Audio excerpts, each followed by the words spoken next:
8 घंटे 10 घंटे कोई लगातार पढ़ ही नहीं सकता है। इतनी एफिशिएंसी है ही नहीं ह्यूमन ब्रेन की, इतनी कैपेसिटी नहीं है कि आप सेम फोकस के साथ में 7-8 घंटे पढ़ पाओ। सर टेस्ट में स्पीड मेंटेन करने के कारण एक्यूरेसी कम हो जाती है, तो उसके लिए कैसे करें? देखो, स्पीड मेंटेन करने की वजह से अगर एक्यूरेसी ख़राब हो रही है तो आप क्या करो, उसकी प्रैक्टिस करो। भाई चीज़ें ख़राब तभी होती है ना, अपने को प्रैक्टिस नहीं होती।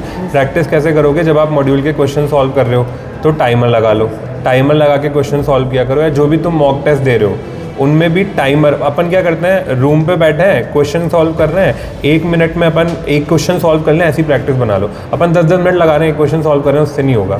टाइमर लगा के क्वेश्चन सॉल्व करना आप स्टार्ट करोगे तो आपका एक्यूरेट, और ज़्यादा से ज़्यादा क्वेश्चन प्रैक्टिस करो, थ्योरी पे फोकस मत करो।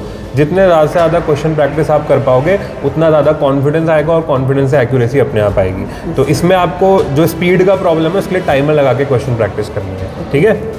सर 4-5 घंटे पढ़ने के बाद सैचुरेशन आ जाता है, बाकी लोग को देखते हैं वो 8-10 घंटे। नहीं, बकवास है। 8 घंटे 10 घंटे कोई लगातार पढ़ ही नहीं सकता है। इतनी एफिशिएंसी है ही नहीं ह्यूमन ब्रेन की, इतनी कैपेसिटी नहीं है कि आप सेम फोकस के साथ में 7-8 घंटे पढ़ पाओ।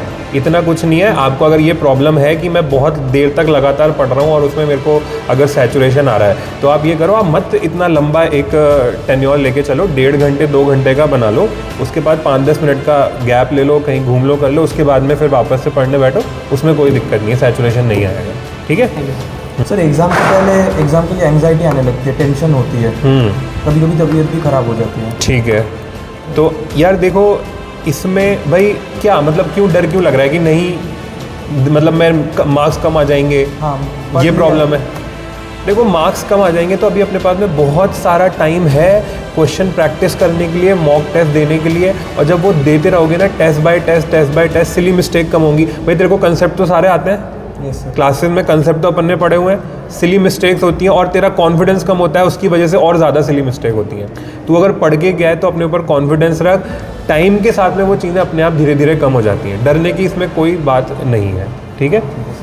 सर जैसे अब नीट के लिए बस 6 महीने के अराउंड बचे हैं, तो ऐसा किस टाइप से हम लोग रिविजन करें कि बेस्ट आउटकम निकल सके हम लोग के लिए? ठीक है, देखो ऑर्गेनिक की अगर मैं बात करूँ ना, तो इसमें बहुत वॉलेटिलिटी है, चीज़ें अपन भूल जाते हैं अगर अपन रेगुलर प्रैक्टिस नहीं करें। तो इसके लिए जो भी कंसेप्ट वाली चीज़ें हैं वो इतना ज़्यादा अपन नहीं भूलते हैं। बेसन-1 रिएक्शन में कार्बोकेटाइन बनता है, ये हम नहीं भूलते हैं, पर हम भूलते क्या है, जो चीज़ें रटने वाली होती हैं। तो इसके लिए तुम क्या करोगे, कुछ शॉर्ट नोट्स या कुछ चिट्स या फ्लैश कार्ड टाइप के बना के रखो। हर 15 से 20 दिन में उनका रिविजन करते रहो, हर 15 से 20 दिन में। और जब आप टेस्ट दे रहे हो तो टेस्ट के बाद में उस टेस्ट को एनालाइज बहुत अच्छे से करना है। जो भी एरर हुई है उनको कहीं पे लिख लेना है, 100% उनको लिख लेना है। उससे अगले टेस्ट में बहुत सुधार आएगा और चीज़ें जो है फिर ईजिली डुएबल लगने लगेंगी आगे। तो अपने को ये करना है कि अपने को फ्लैश कार्ड बना के छोटी छोटी चीज़ें जो हम भूलते हैं वो लिखना है और उनका कंटिन्यूसली रिविजन करते जाना है, ठीक है।